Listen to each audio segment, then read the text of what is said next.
इसीलिए गोपियां कहती हैं तव कथामृतम तप्त जीवनम कवि विरीडितम कल्मषापहम।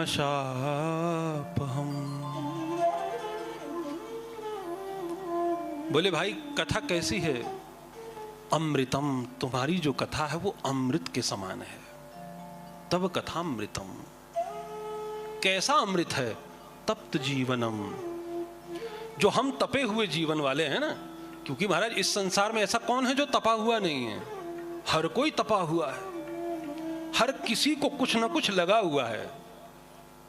कोई भी संसार में ऐसा नहीं जो पूरी तरह से खुश है, कोई भी संसार में नहीं जो पूरी तरह से हमारा सुखी है, कोई भी इस तरह से नहीं जो पूरी तरह से परिपूर्ण है। कुछ ना कुछ है, हर आदमी को कोई ना कोई ताप लगा हुआ है। तो ये जो कथा है वो अमृत है, और हम तप्त जीवों के लिए हैं जो इस संसार के थपेड़ों में तपे हुए हैं, जो गृहस्थ के कार्यों के बोझ को ढोते ढोते थक गए हैं। तो हम ऐसे जीवों के लिए ये कथा अमृत है। ये ऐसे थके हुए जीवों के लिए ये कथा नया रस लेके आती है, ये कथा नई ऊर्जा लेके आती है, ये कथा नई उत्साह लेकर के आती है।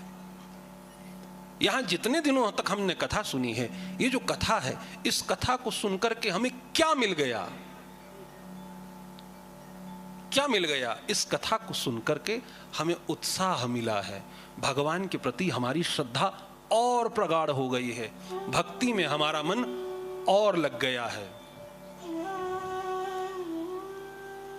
कथा का श्रवण का सबसे बड़ा फल यह है कि अगर आप कथा सुनकर के घर गए हो और आपका मन अब भगवान में लगना शुरू हो गया।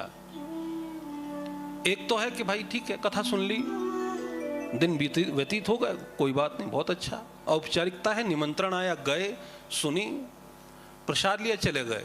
कैसे आना हुआ? समय नहीं लगता, पर निमंत्रण था तो आना पड़ा, जाना पड़ता है भाई, भाईचारा भी तो देखना है, नहीं, बिरादरी भी तो देखनी है। एक तो ये बात है, बिरादरी में जाना पड़ता है, जाना पड़ता अलग बात है, और एक है कि बिना जाए रह नहीं पाएंगे, अगर नहीं गए तो क्या होगा, एक ये वाली बात है। जब ये वाली बात आ गई तो समझो बंसी वाले ने आपको जकड़ लिया है, उसने आपको पकड़ लिया है। कभी कभी ऐसा होता है कि जब हम कथा सुन रहे होते हैं तो कथा सुनते सुनते हम भावुक हो जाते हैं। अचानक से कोई ऐसा प्रसंग होता है, कोई ऐसा प्रसंग होता है जो प्रसंग एकदम से हमें भावुक कर देता है, और हम नहीं भी चाहते तो भी हमारी आंखों में आंसू आ जाते हैं। ये कैसे हो जाता है? कैसे हो गया?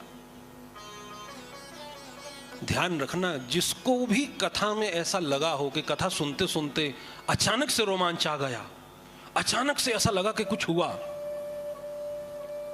आंसू आ गए,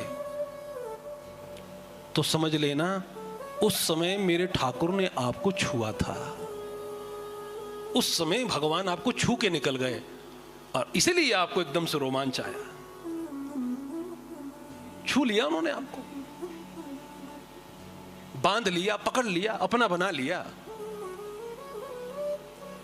तो कथा सुनने का सबसे बड़ा फल है कि कथा सुनने के बाद अगर आपका चित्त भगवान में लग गया तो समझो कथा ने काम कर लिया, और कथा सुनने के बाद भी भगवान में चित्त नहीं लगा तो फिर ये मत समझिएगा कि कथा ने काम नहीं किया, ये समझ लीजिएगा कि हमारे जो पापों का पहाड़ है वो बहुत बड़ा है, और सुनना पड़ेगा, और सुनना पड़ेगा।